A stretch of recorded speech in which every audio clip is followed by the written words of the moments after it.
Hello दोस्तों, नमस्कार। Exist academy में आप सभी का स्वागत है। कैसे हैं आप सभी लोग? मैं आशा करता हूँ आप सभी लोग बहुत अच्छे होंगे और अपनी तैयारी ज़बरदस्त तरीके से कर रहे होंगे।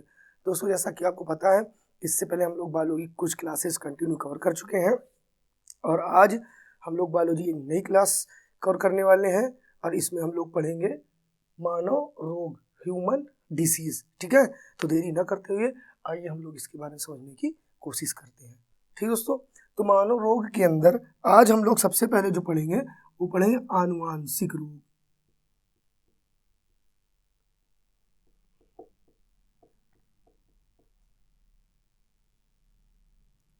मानव रोग में सबसे पहले क्या पढ़ेंगे? आनुवांशिक रोग। ठीक है, जेनेटिक डिसीज। ओके, कौन सा रोग? आनुवांशिक रोग या जेनेटिक डिसीज। ठीक, तो देखो इसमें होता क्या है,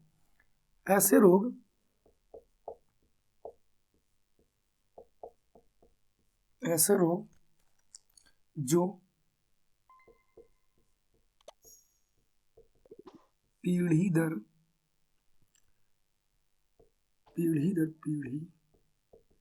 पीढ़ी चलते हैं एवं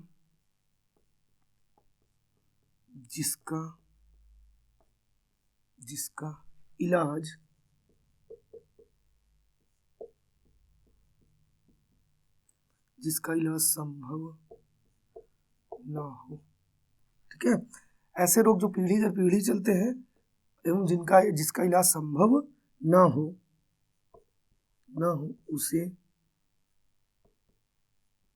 आनुवांशिक रोग कहते हैं।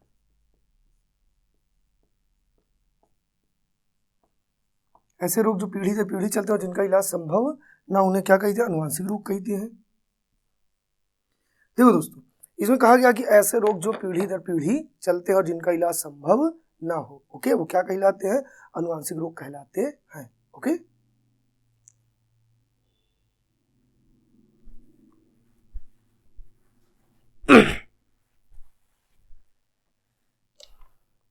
ओके, इतना समझ में आया? अब जैसे कुछ अनुवांशिक रोग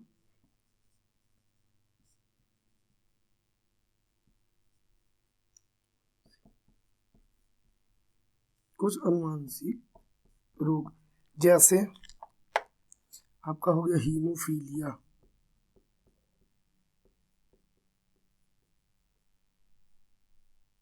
हीमोफीलिया, कामा वर्णांधता, कामा क्लाइनफिल्टर सिंड्रोम,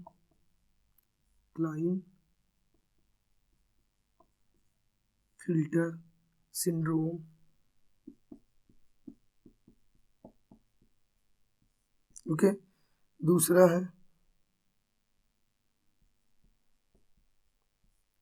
टर्नर सिंड्रोम। दूसरा है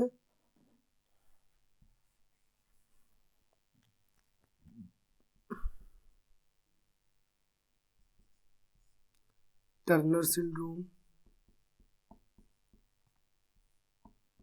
कामा डाउन सिंड्रोम,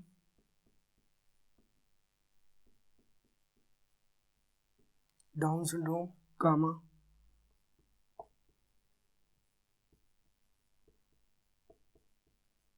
पटाउ सिंड्रोम, कामा एडवर्ड सिंड्रोम।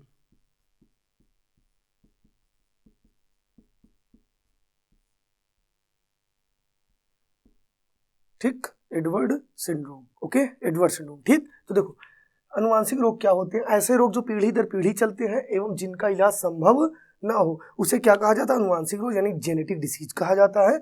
जैसे कुछ अनुवांशिक रोग निम्न है: हीमोफीलिया हो गया, वर्णांधता हो गया, Klinefelter syndrome, Turner syndrome, Down syndrome, Patau syndrome and Edward syndrome. ठीक है, तो ये दोस्तों क्या है? अनुवांशिक डिसीज है। ठीक है, कैसे रोग है? अनुवांशिक डिसीज है। ठीक, अब हम लोग इसी में एक एक डिसीज को कवर करने की कोशिश करेंगे। ठीक, कोई दिक्कत यहाँ तक? ओके, चलो आगे समझते हैं। ठीक, तो देखो दोस्तों, अब सबसे पहले हम लोग आते हैं हीमोफीलिया पर। ठीक, हीमोफीलिया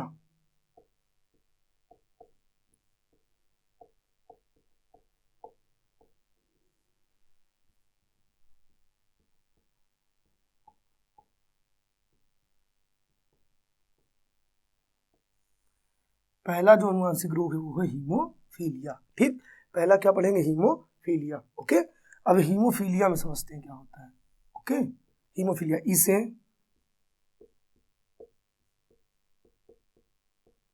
इसे शाही रोग भी कहा जाता है। इसे शाही रोग भी कहा जाता है क्योंकि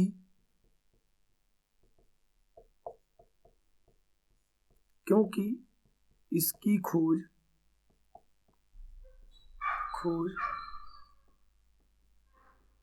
महारानी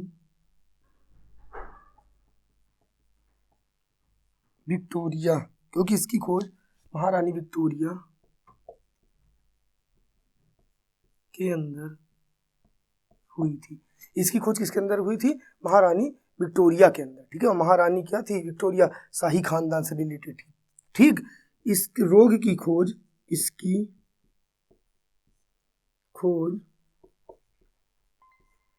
जॉन ऑटो ने किया था।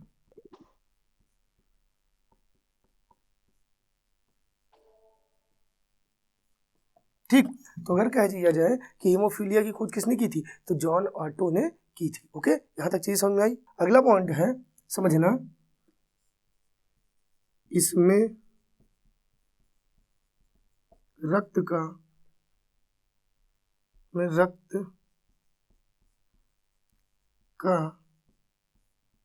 थक्का नहीं जमता।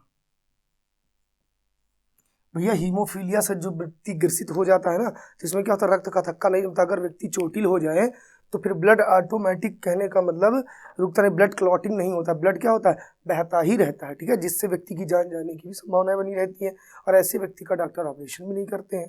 ठीक है, तो इतनी चीज समझ में आई। हीमोफीलिया शाही रोग भी से कहा जाता है क्योंकि इसकी खोज महारानी विक्टोरिया के अंदर हुई थी। इसकी खोज जॉन ऑटो ने किया था। इसमें रक्त का थक्का नहीं जमता। ठीक,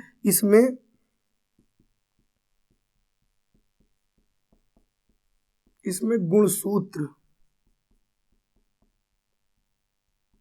प्रभावित होते हैं।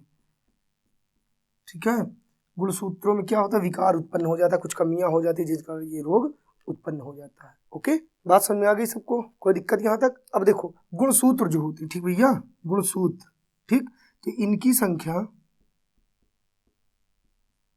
गुणसूत्रों की संख्या, इनकी संख्या 46 होती है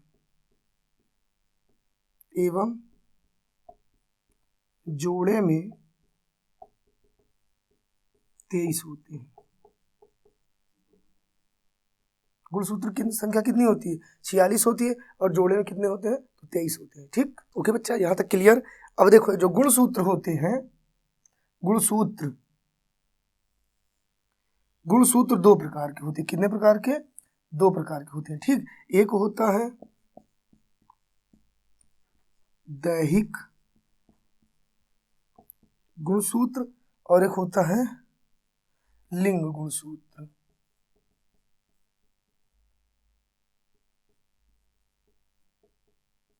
एक दैहिक होता है और एक होता है लिंग गुणसूत्र। ठीक, अब देखो दोस्तों, दैहिक गुणसूत्र क्या होता है और लिंग गुणसूत्र क्या होते हैं। ठीक है, देखो दैहिक गुणसूत्र जो होते हैं ये 1 से 22 तक सब में क्या होते हैं, समान होते हैं, वो चाहे मेल हो चाहे फीमेल। एक चीज ध्यान देना, अब जैसे गुणसूत्र आपके, सॉरी, गुणसूत्र की संख्या कितनी होती है, गुणसूत्र 46 होते हैं और जोड़े में 23 होते हैं, 23 होते हैं।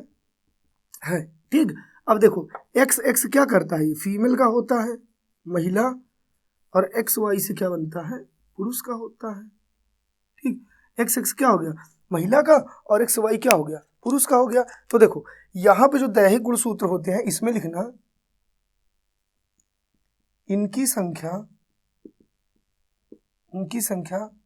1 से 22 तक समान होती है। 1 से 22 तक ये क्या होता है, दैहिक गुणसूत्र सभी में क्या होते हैं, समान होते हैं। ठीक है, अर्थात सभी में, चाहे वो मेल हो चाहे फीमेल, सभी में क्या पाए जाएंगे, एक्स पाए जाएंगे। बात समझ में आ गई कि नहीं। जो 22वां जोड़ा सभी में 1 से 22 तक क्या होते हैं, एक्स होते हैं, क्योंकि कहा नहीं जाता 23वां जोड़ा लिंग का निर्धारण करता है। ठीक है, बात समझ में आई। और ये क्या होते हैं, इसमें हमने क्या कहा कि इनकी संख्या 1 से 22 तक समान होती है और सभी में XX होते हैं। ठीक, 1 से 22 तक क्या होते हैं, XX होते हैं। कोई दिक्कत यहाँ तक? हमने क्या कहा आपसे, इनकी संख्या 1 से 22 तक होती है, यानी 1 से 22 तक के जो जोड़े होते हैं वो दैहिक गुणसूत्रों में आते हैं, और इनमें इनकी संख्या सभी में, चाहे वो मेल हो और चाहे हो फीमेल, सभी में इनकी संख्या क्या होगी, XX होगी। ठीक, और इसमें ध्यान देना, इसमें केवल 23वां जोड़ा आता है। इसमें कौन सा जोड़ा आता है, 23वां जोड़ा आता है, और 23वां जोड़ा होता है XY, अर्थात ये होता है मेल का। बात समझ में आ गई कि नहीं, XY होता है। ठीक है, कोई दिक्कत यहाँ तक? तो अगर कह दिया जाए गुणसूत्रों की संख्या कितनी होती है, तो 46 होती है, और गुणसूत्र जोड़े में कितने होते हैं, 23 जोड़े होते हैं। इनको दो भागों में बांटा गया, एक दैहिक गुणसूत्र और एक लिंग गुणसूत्र। दैहिक क्या होते हैं, इनकी संख्या 1 से 22 जोड़े तक होती है, और ये मेल और फीमेल सभी में क्या होते हैं, समान होते हैं। जबकि लिंग गुणसूत्र में केवल 23वां जोड़ा होता है, और ये XY होता है, और ये केवल पुरुषों में होता है। कोई दिक्कत यहाँ तक? ओके, आते हैं अगले। ओके, कोई दिक्कत यहाँ तक? तो हमने क्या कहा कि 23वां जोड़ा जो होता है पुरुषों में होता है XY, और महिला में जो होता है वो होता है XX। महिला में क्या होता है, XX होता है। ठीक है, चीजें यहाँ तक समझ में आ गई? कोई दिक्कत? ओके, 22 तक जोड़े सभी में समान होते हैं, और 23वां जोड़ा महिला का XX होता है, पुरुषों का XY होता है। कोई दिक्कत यहाँ तक? तो ये हो गया आपका अनुवांशिक रोग, इसे शाही रोग भी कहते हैं, हीमोफीलिया। इसमें क्या होता है कि रक्त का थक्का नहीं जमता है। ये सबसे पहले कहाँ खोजा गया, महारानी विक्टोरिया में। किसने खोजा था, जॉन हार्टो ने। कोई दिक्कत यहाँ तक? ओके, अगला आते हैं, मिटाओ इसे। ओके भैया, यहाँ पे अब समझना है आपको, यह केवल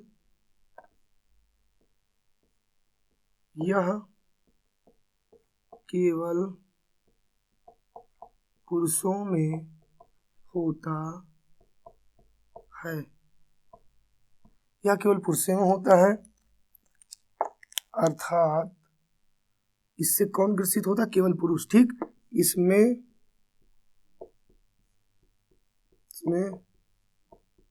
गुणसूत्र का 23वां जोड़ा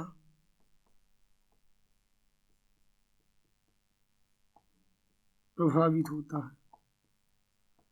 इसमें गुणसूत्र का कौन सा जोड़ा प्रभावित होता है, 23वां जोड़ा प्रभावित होता है, अर्थात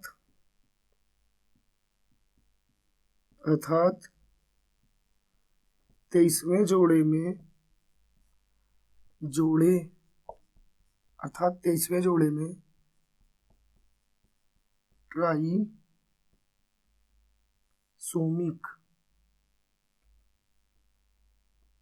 ट्राइसोमिक हो जाता है। क्या हो जाता है, ट्राइसोमिक हो जाता है। ठीक, अब ट्राइसोमिक का मतलब समझिएगा, हमने क्या कहा कि इसमें गुणसूत्रों का 23वां जोड़ा प्रभावित होता है, और इसमें क्या हो जाता है, ट्राइसोमिक या ट्राइसोमी हो जाता है। ठीक है, अब अर्थात देखना, समझना, जैसे सामान्य मनुष्य,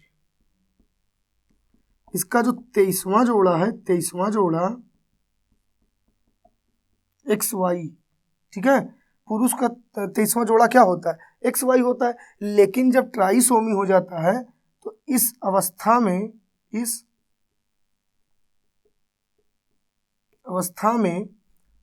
XY जो होता है ये XXY हो जाता है। इस अवस्था में XXY हो जाता है। बात को समझिएगा, हमने कहा कि यह जो क्लाइनफील्ड सिंड्रोम होता है केवल पुरुषों में होता है। इसमें गुणसूत्रों का 23वां जोड़ा प्रभावित होता है, अर्थात 23वें जोड़े में ट्राइसोमिक हो जाता है। ट्राइसोमिक का मतलब, जैसे मान लो सामान्य मनुष्य सामान्य पुरुष है, तो उसका जो 23वां जोड़ा यहाँ सामान्य पुरुष कर दीजिएगा। ठीक है, सामान्य पुरुष। अब जो सामान्य पुरुष का 23वां जोड़ा होता है वो XY होता है, मेल का। लेकिन जब इस रोग से ग्रसित हो जाता है तो जो XY होता है ये XXY हो जाता है, डबल XY, अर्थात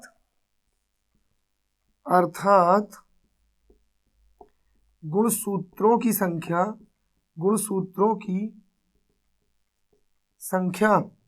कितनी हो जाती है, 47 हो जाती है, एक बढ़ जाती है। क्योंकि गुणसूत्र की संख्या नॉर्मल कितनी होती है, 46 होती है, लेकिन इस बीमारी से व्यक्ति ग्रसित हो जाता है तो गुणसूत्रों की संख्या 47 हो जाती है। ठीक है, अब यहाँ ध्यान देना कि इस बीमारी से दिक्कत क्या होती है। ठीक है, इसके प्रभाव, ठीक, या इसके लक्षण,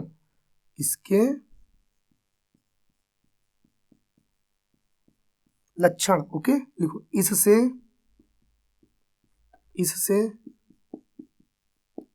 ग्रसित पुरुषों में महिलाओं के लक्षण आ जाते हैं। इससे जब पुरुष ग्रसित हो जाता है तो उसमें महिलाओं के लक्षण आ जाते हैं, अर्थात पुरुष नपुंसक हो जाते हैं। ठीक है, यानी जो शुक्राणु होते हैं, शुक्राणु नहीं बनते। ठीक है, शुक्राणु नहीं बनते। इस बीमारी से ग्रसित पुरुष में क्या होता है, महिलाओं के लक्षण आ जाते हैं, अर्थात ऐसे पुरुष कभी पिता नहीं बन सकते। क्यों? क्योंकि उनमें स्पर्म, फिर कहने का मतलब नहीं बनता है। ठीक है, अर्थात शुक्राणु उनमें नहीं बनते हैं। कोई दिक्कत यहाँ तक? चीजें समझ में आई, बातें समझ में आ गई ना? ऐसे पुरुष कभी पिता नहीं बन सकते। तो अर्थात अब समझिएगा, देखो बच्चा, क्लाइनफिल्टर सिंड्रोम क्या होता है? यह केवल पुरुषों में होता है, इससे महिला कभी नहीं प्रभावित होती। इसमें गुणसूत्रों का 23वां जोड़ा प्रभावित होता है। किस नंबर का जोड़ा? 23वां जोड़ा प्रभावित होता है, अर्थात इसमें 23वें जोड़े में ट्राइसोमिक हो जाता है, यानी गुणसूत्रों की संख्या बढ़ जाती है। क्योंकि पुरुष का जो सामान्य 23वां जोड़ा होता है वो XY होता है, और इससे जब ग्रसित हो तो वो डबल XY हो जाता है। ठीक है, अर्थात पुरुषों में महिलाओं के लक्षण आ जाते हैं, और ऐसे पुरुष पिता नहीं बन सकते, और इसमें गुणसूत्रों की संख्या 47 हो जाती है। ओके बच्चा, यहां तक समझ में कोई दिक्कत किसी को? अब हम लोग आते हैं टर्नर सिंड्रोम। ओके, मिटाओ इसे। ठीक, ओके बच्चा, अब आते हैं टर्नर्स सिंड्रोम।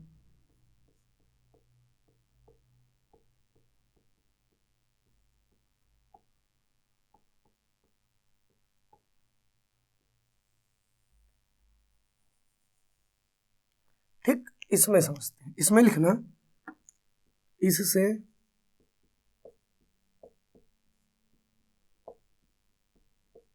इससे केवल महिलाएं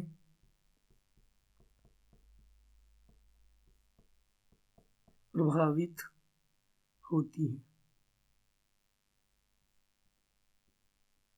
इससे केवल कौन प्रभावित होता है?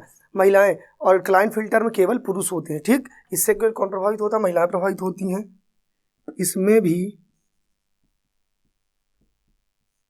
इसमें गुण सूत्र, इसमें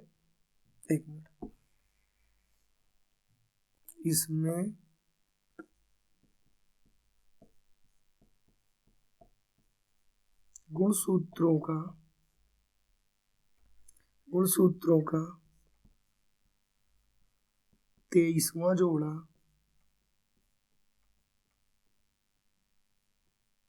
प्रभावित होता है। इसमें गुणसूत्रों का कौन सा जोड़ा प्रभावित होता है? 23वां जोड़ा प्रभावित होता है, अर्थात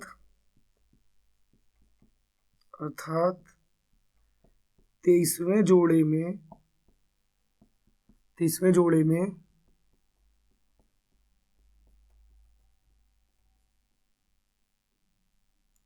मोनोसोमिक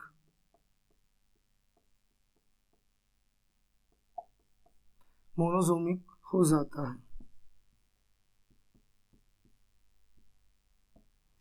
ठीक, अर्थात 23वें जोड़े में क्या हो जाता है? मोनोसोमिक हो जाता है। ओके भैया, इसमें क्या हो जाता है? 23वें जोड़े में मोनोसोमिक हो जाता है। ठीक, अर्थात आप समझिएगा। ठीक, अब महिला का जो 23वां जोड़ा होता है, सामान्य महिला,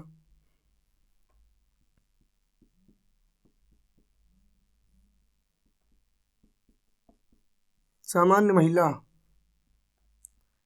23वां जोड़ा जो होता है वो होता है XX। सामान्य महिला का 23वां जोड़ा क्या होता है? XX होता है।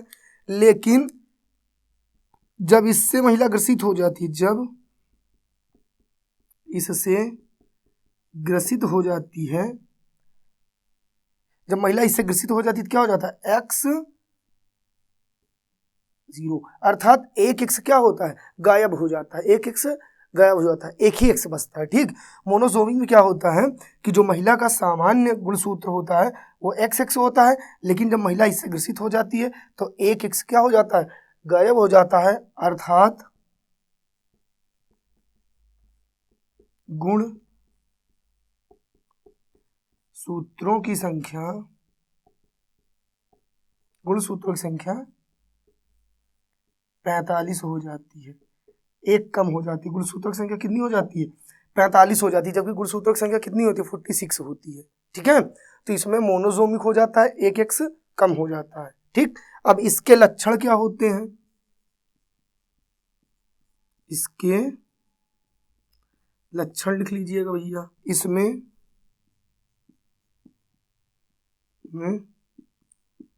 महिलाओं में पुरुषों के लक्षण आ जाते हैं, महिलाओं में पुरुषों के लक्षण आ जाते हैं। इसमें महिलाओं में क्या होते हैं, पुरुषों के लक्षण आ जाते हैं। और दूसरी बात क्या होती है, दूसरी बात शरीर अल्प विकसित, कद छोटा, ठीक है, आदि आदि। शरीर अल्प विकसित होता है, कद छोटा होता है, वक्ष चपटा होता है। ठीक है, जिस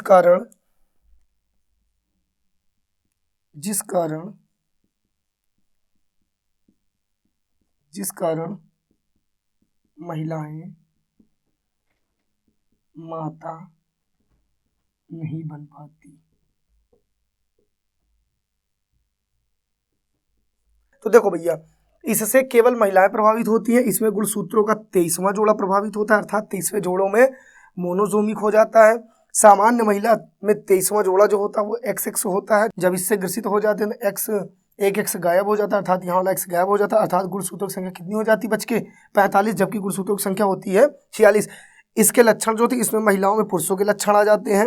शरीर अल्प विकसित, कद छोटा, वक्ष चपटा, ये सारी चीजें बन जाती हैं, जिस कारण महिला क्या नहीं होती है, माता नहीं बन पाती। इस बीमारी से ग्रसित महिला क्या होती है, माता नहीं बन पाती। और उस क्लाइनफिल्टर सिंड्रोम से ग्रसित व्यक्ति पुरुष पिता नहीं बन पाता है। तो कोई दिक्कत यहाँ तक ओके। आते हैं नेक्स्ट डिसीज पे। ठीक, अगला आते हैं दोस्तों डाउन सिंड्रोम पे। ठीक, तो देखो डाउन सिंड्रोम,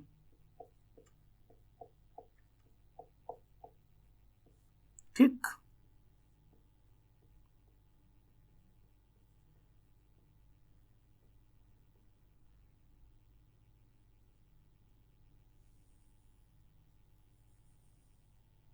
डाउन सिंड्रोम। ठीक, अब देखो इससे क्या होता है, इससे महिला एवं पुरुष दोनों प्रभावित होते हैं।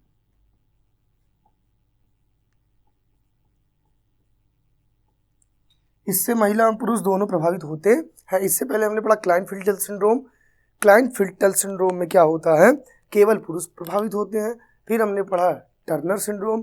टर्नर सिंड्रोम में क्या होता है, केवल महिलाएं प्रभावित होती हैं। अब पढ़ रहे हैं डाउन सिंड्रोम। इसमें क्या होता है, महिला एवं पुरुष दोनों प्रभावित होते हैं। ठीक है, इसमें क्या होता है, इसमें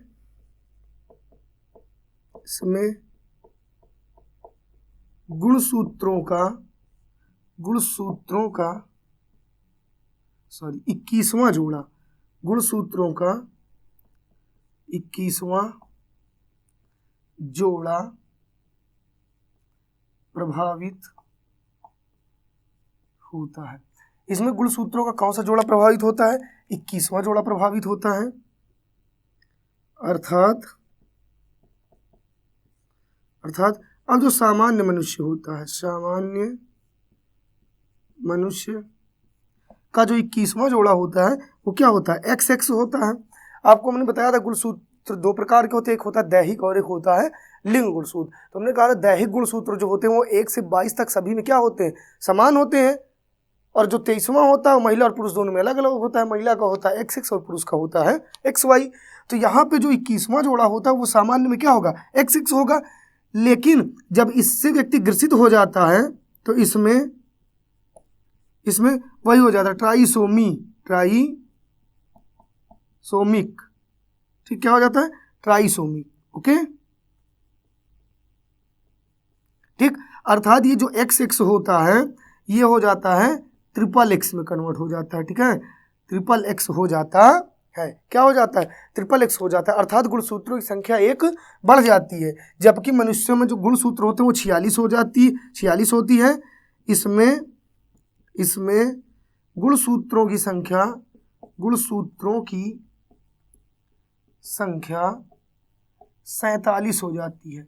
गुणसूत्र की कुल संख्या कितनी हो जाती है, 47 हो जाती है। जबकि गुणसूत्रों की संख्या होती कितनी है, 46 होती है, 46 होती है। और जोड़े में कितना होता है, 23, यानी 23 जोड़े होता है। ठीक, अब इस रोग के लक्षण क्या होते हैं, मतलब डाउन सिंड्रोम के लक्षण जो होते हैं, तो लिख लेना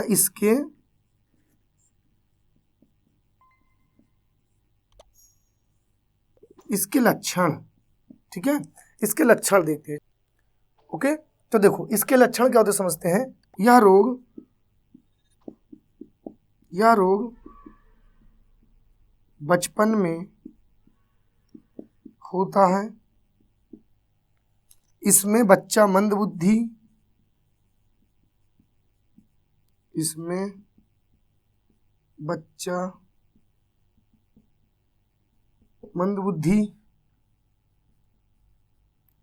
आंखें बड़ी, सिर बड़ा, होंठ मोटे होते हैं। ठीक है, ये सब इसके क्या है, लक्षण हैं। और दोस्तों आपने एक मूवी बनी थी मूवी अमिताभ बच्चन की। ठीक है, उस मूवी में इसी जो है बीमारी को दिखाया गया, डाउन सिंड्रोम को ही दिखाया गया है। ठीक है, अमिताभ बच्चन जिस रोग से ग्रसित होते हैं वो डाउन सिंड्रोम ही था। ठीक, और इसमें होता क्या कि बच्चा ज़्यादा बड़ा नहीं हो पाता है, औसतन कुछ समय बाद उसकी क्या हो जाती है, मृत्यु हो जाती है। बातें समझ में आई, कोई दिक्कत यहाँ तक? ठीक बच्चा, और इसमें मुख वगैरह क्या होते हैं, खुले होते हैं। मुख ज़्यादा टाइम बच्चे का खुला होता है, मुख खुले रहता है। ठीक, तो ये रहा आपका डाउन सिंड्रोम। ठीक, तो देखो डाउन सिंड्रोम के बारे में हमने बताया कि इससे महिला और पुरुष दोनों प्रभावित होते हैं। इससे गुणसूत्रों का 21वां जोड़ा प्रभावित होता है, अर्थात 21वें जोड़े में ट्राइसोमिक हो जाता है। ठीक, 21वां जोड़ा XX होता है और इसमें क्या हो जाता है, XXX हो जाते हैं। ठीक है, अर्थात गुणसूत्रों की संख्या 1 बढ़ जाती है। इसके लक्षण, यह रोग बचपन में होता है, इससे बच्चे प्रभावित, बच्चा मंदबुद्धि, आंखें बड़ी, सिर बड़ा, होंठ मोटे और मंदबुद्धि का होता है। कोई दिक्कत? आते हैं अगले बीमारी पे। ठीक, कोई दिक्कत, मिटाओ इसे। ओके, तो देखो पटाउन सिंड्रोम लिखना, इसमें महिला एवं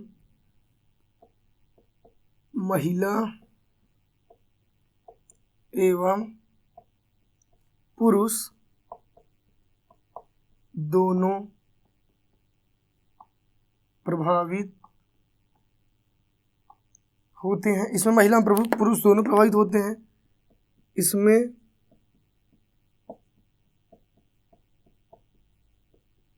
गुणसूत्रों का 13वां जोड़ा प्रभावित होता है। इसमें गुणसूत्रों का कौन सा जोड़ा प्रभावित होता है, 13वां जोड़ा प्रभावित होता है, अर्थात 13वें जोड़े में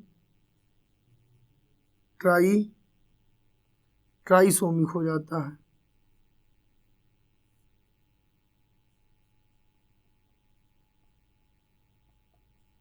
ट्राइसोमिक हो जाता है। ठीक, अब देखो दोस्तों 13वां जोड़ा जो होता है, हमने क्या बता रखा है, 1 से 22 तक सब में क्या होते हैं, समान होते हैं। तो हो गया 13वां जोड़ा। लेकिन जब व्यक्ति इस रोग से ग्रसित हो जाता है तो इसमें XX के बदले कितने X हो जाते हैं, XXX हो जाते हैं। XX के बदले क्या हो जाते हैं, XXX हो जाते हैं। और गुणसूत्रों की संख्या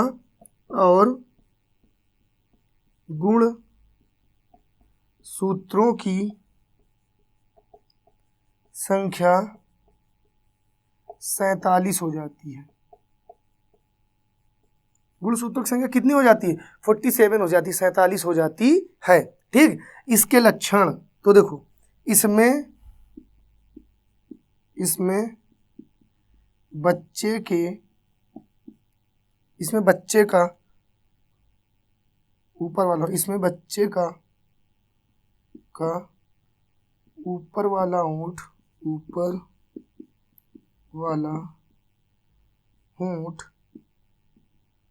जन्म से ही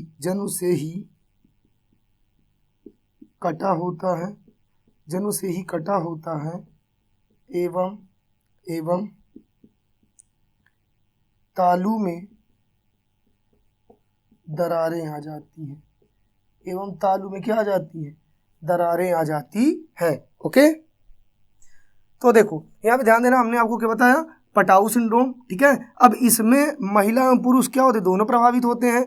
इसमें गुणसूत्रों का 23वां जोड़ा प्रभावित होता है, अर्थात 23वें जोड़े में ट्राइसोमिक, ठीक है, ट्राइसोमिक हो जाता है। ठीक, अर्थात 13वां जोड़ा जो होता है वो XX होता है, और इसमें एक X क्या होता है? बढ़ जाता है, अर्थात गुणसूत्रों की संख्या 46 से 47 हो जाती है। इसके जो लक्षण होते हैं, तो जब कोई बच्चा जन्म लेता है इस बीमारी से ग्रसित, तो उस बच्चे के ऊपर का जो होंठ होता है वो कटा होता है। ठीक है, कोई दिक्कत यहाँ तक? और तालू में क्या हो जाती है? दरारें आ जाती। ठीक है, तो दोस्तों ये रहा आपका पटाऊ सिंड्रोम। ठीक, ओके, अब आते हैं नेक्स्ट अनुवांशिक रोग पे। ठीक, बताओ इसे, कोई दिक्कत? ओके, अगला दोस्तों आते हैं वर्णांधता पे। ठीक, वर्णांधता,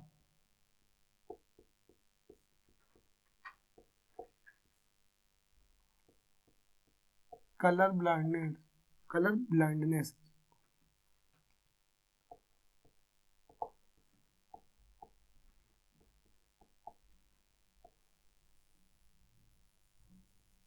इसे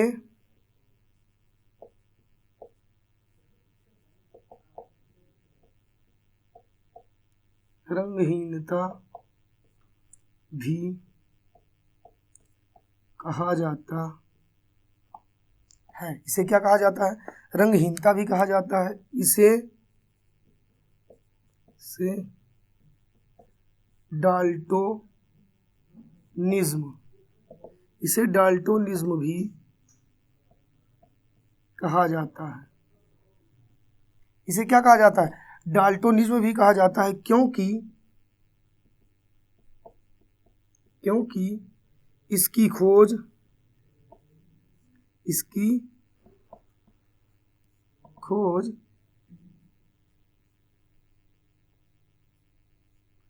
जॉन डाल्टन में हुई थी। एक व्यक्ति थे जॉन डाल्टन, उन्हीं के अंदर इसको खोजा गया था। ठीक है, अब इसमें होता क्या है बच्चा?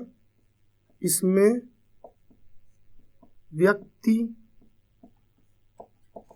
रंगों को नहीं पहचान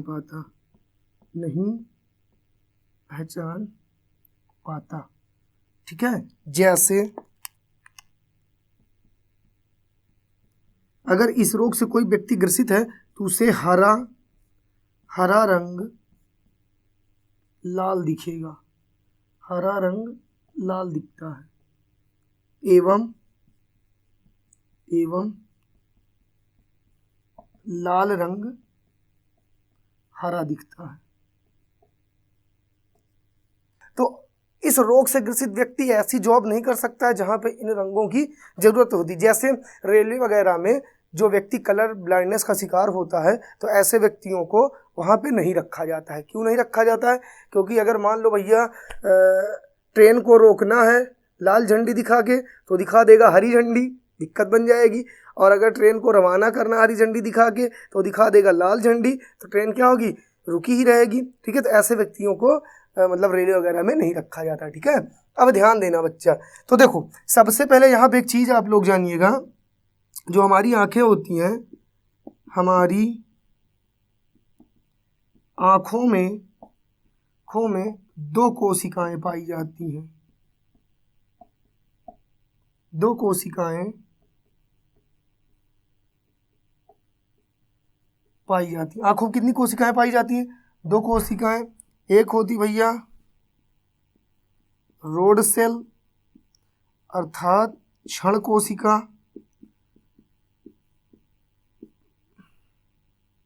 और एक होती है कोन सेल, शंकु कोशिका।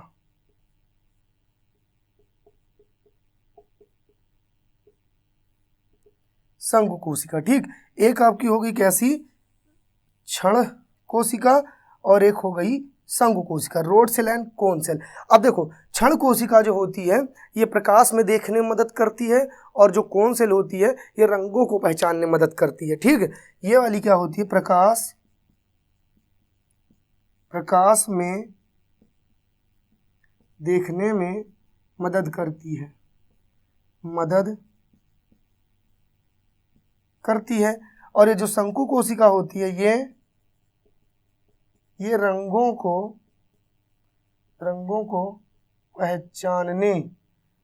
पहचानने में मदद करती है। तो रंगों को पहचानने में कौन सी कोशिका मदद करती है, शंकु कोशिका। तो अब बच्चा ये बताओ कि जो वर्णांधता होती है इसमें व्यक्ति को किस चीज में दिक्कत होती है, भाई कलर को पहचानने में। तो अगर कह दिया जाए वर्णांधता से ग्रसित व्यक्ति में कौन सी कोशिका प्रभावित होती है, तो आप बताओगे शंकु कोशिका, ठीक है। तो यहाँ पे लिख लेना, वर्णांधता में शंकु कोशिका